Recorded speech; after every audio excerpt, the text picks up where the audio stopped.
It's time.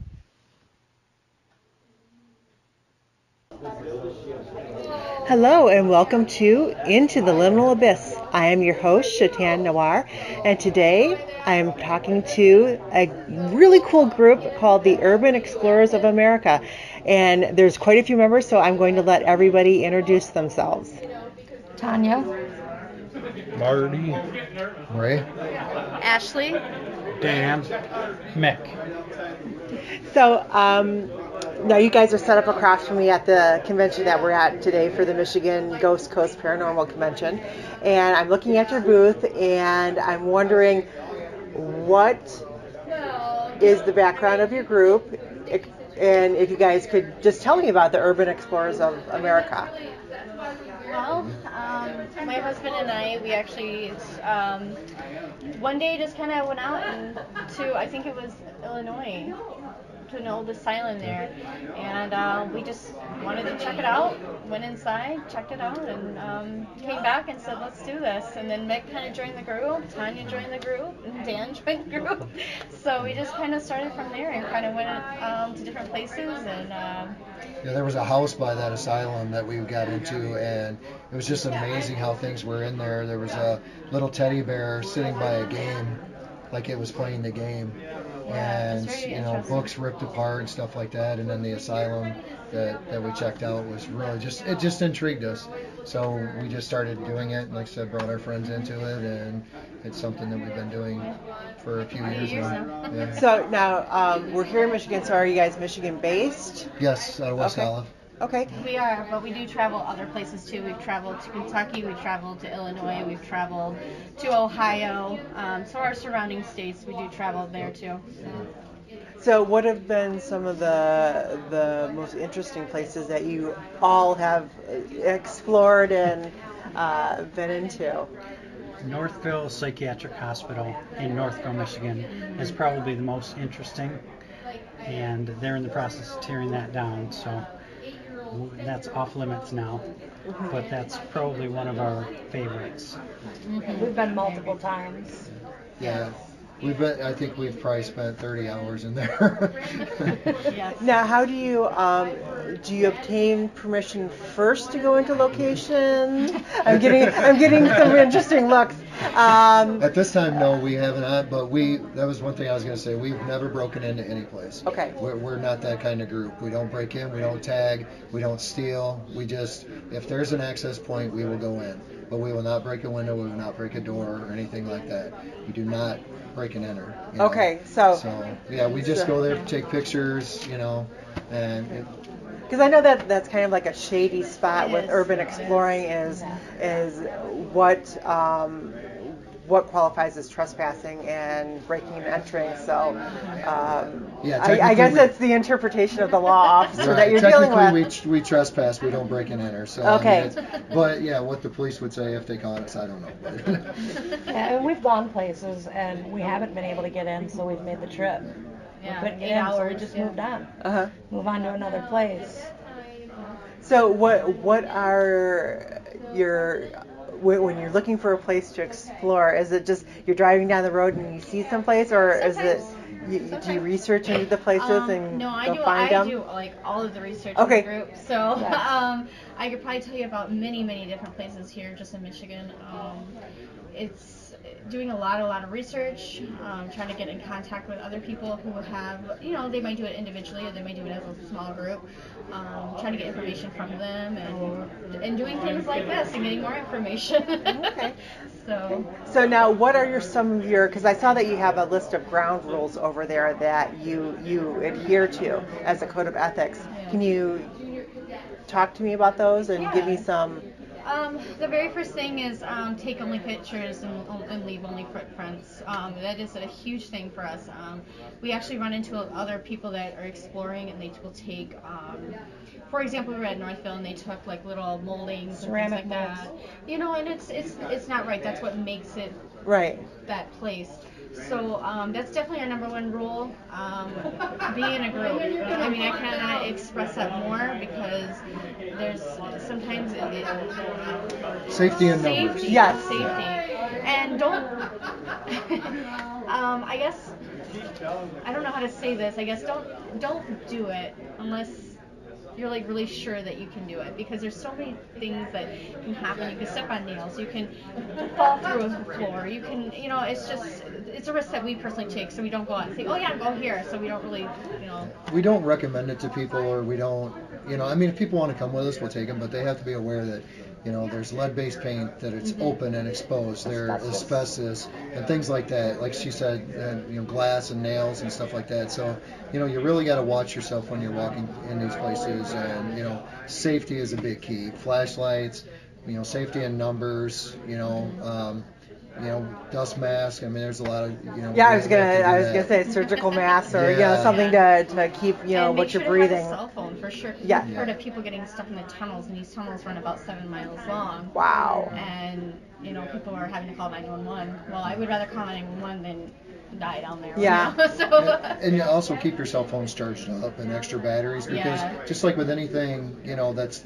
abandoned, you know, I mean, we're here at the Ghost Convention, you know, paranormal entities drain your batteries. Yes. So we'll go in and our cell phones will be at 100%, we'll come out at 20. You know, we've only been in there an hour, you know, so there's stuff going on, you know. Yeah, those So portable even- battery packs come in handy. Yeah. Real handy. So even though we're not really ghost hunters, you know, I mean, we still have come across a lot of paranormal activity in our adventures. So have you guys done any exploration of, I know we've got like some ghost towns here in Michigan. Have you guys explored any, or?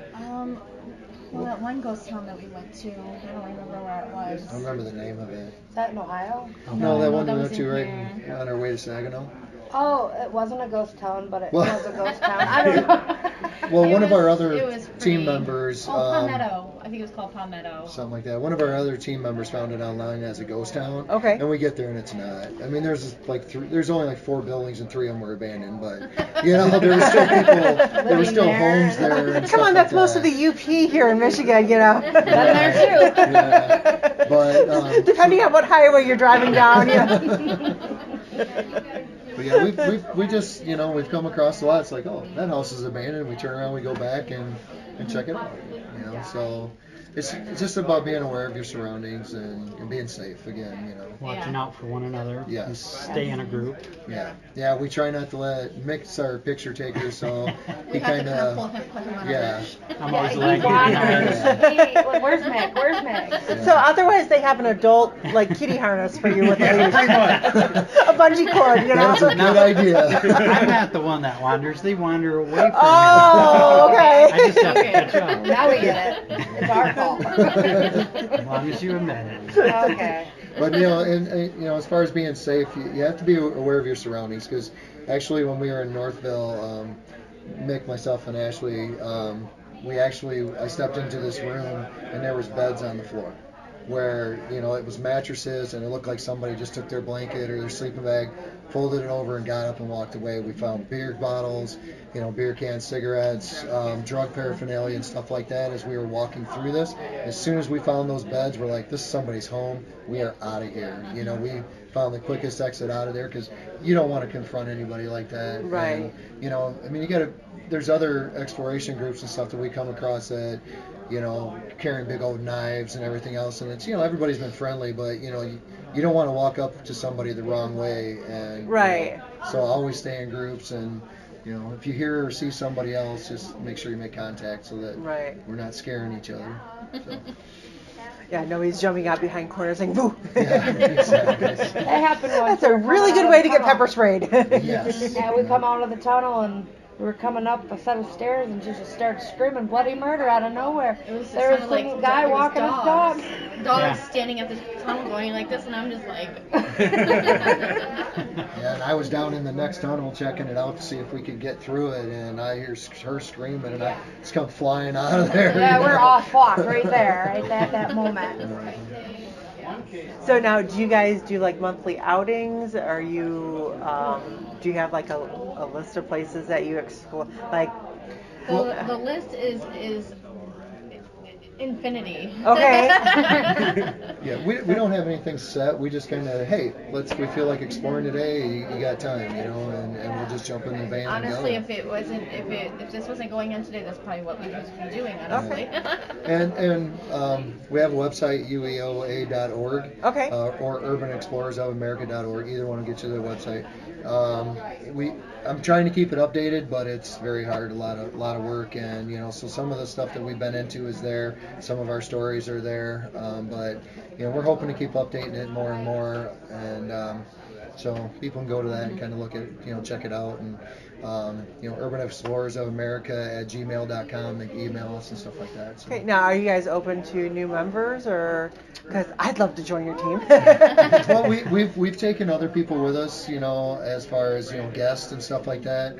But again, we just have to make sure for liability purposes Right. and stuff like that that they're going to adhere to our rules and be safe and stay with the group, because we don't want anybody wandering off and getting hurt and trying to blame us or something. Right. So. Yeah. Right. Basically, it's you know, all for the group, and you know, that's what has to be the mentality Exactly. of it. Cool. So now, have you guys? I know Traverse City has a abandoned. Oh, they're pointing. We They're just pointing. went last weekend. Oh, okay. Memorial Weekend. And Okay. did the Insane Asylum in Traverse City, and that was the history behind that is just. I grew up in Traverse City, and it was just incredible to actually hear the history of the asylum, how it was its own self-sustaining hospital. They grew their own crops, had their own chickens and cows, and it was a self-sustaining hospital. It was really interesting. So It's not totally abandoned. They actually have Section 8 housing. Part of it is an old, I don't want to say old folks home, but like a nursing home. There's a bakery, yeah. a distillery, or Left brewery. Foot Charlie is a brewery that's run that's actually in the old laundry facility, the wash house. And so they're remodeling it, renovating it. You know, once they get people that'll put the money into it, you know, so they're always looking for sponsors. So they won't talk about the paranormal that's Right. there because people get scared and they don't want to invest in it. But yeah, they're renovating a new building all the time. It's changed. We Yeah. just went there a few weeks ago, but we went there. Me and Ashley went there last year, and it's changed a lot just in a year's time. So it is open. It's open for tours, but it's Okay. they have it pretty hardcore locked down. Okay. So. But if you get to go. It's the gentleman that built that asylum is so completely different than what we're normally used to. With his theory, he felt that beauty is therapy, and I won't go into too much detail because I don't want to spoil it, but it's definitely not what we're used to. But in the 80s, when the government came in, it completely changed that beauty as therapy. Now, Yeah, it's not your typical asylum. I've seen on different sites that there's actually a location that's on the property that's called the Demon Tree or the Devil's Tree I've heard or about that, but I'm not something sure. like that. It was something to do with I know that there's a they were path doing like that seances you and stuff and the yeah. Ouija board for the patients that died there, but I'm not exactly 100% Okay. sure where it's, but I know that there's a cow buried on the property that's in the Guinness Book of World Records that's there. Oh, interesting. That produced more milk and more cream than any other cow ever. Oh, wow. And that's actually buried. It's got a first name, a middle name, and a last name. One of the patients named the cow. Oh, cool. A lot of history there. It's a good tour. It's a good tour. They have a nighttime tour and a daytime tour, so it's a lot of history, and you get a little bit different, you know, because it's two different tour guides, so you get different history as you go through it, and a little different, you know, philosophies or whatever. But it's very interesting. So now, I'm going to poll each one of you. What are your biggest advice for doing urban exploring. So I'll start over here to my right, and we'll go around the circle. Be very safe. At any time, anything can happen. You can fall through a floor. You just want to be safe, but have fun.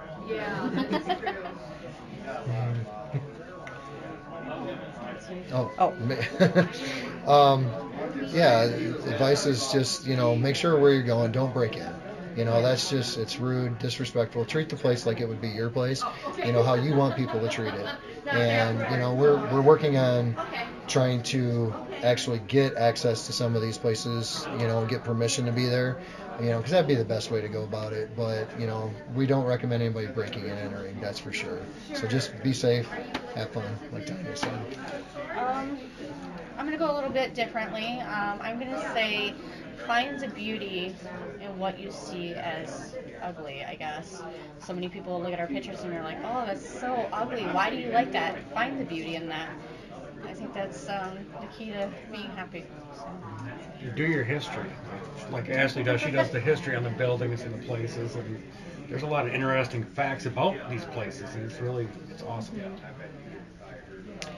Being the photographer, I would say take a lot of pictures. Yes.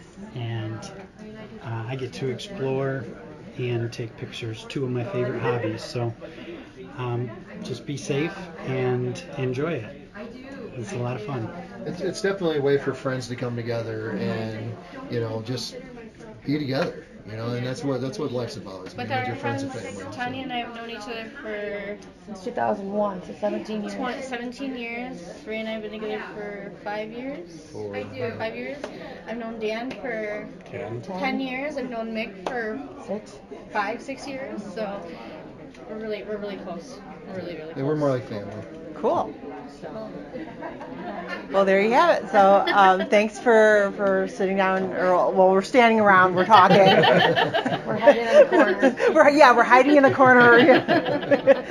Yeah, we're hiding in the corner at a paranormal convention talking about exploring. So it's how we get things done. That's right. Anything is necessary. Well, thank you guys for stopping by and talking, and happy exploring. Yeah, Thank thank you. you. You're welcome.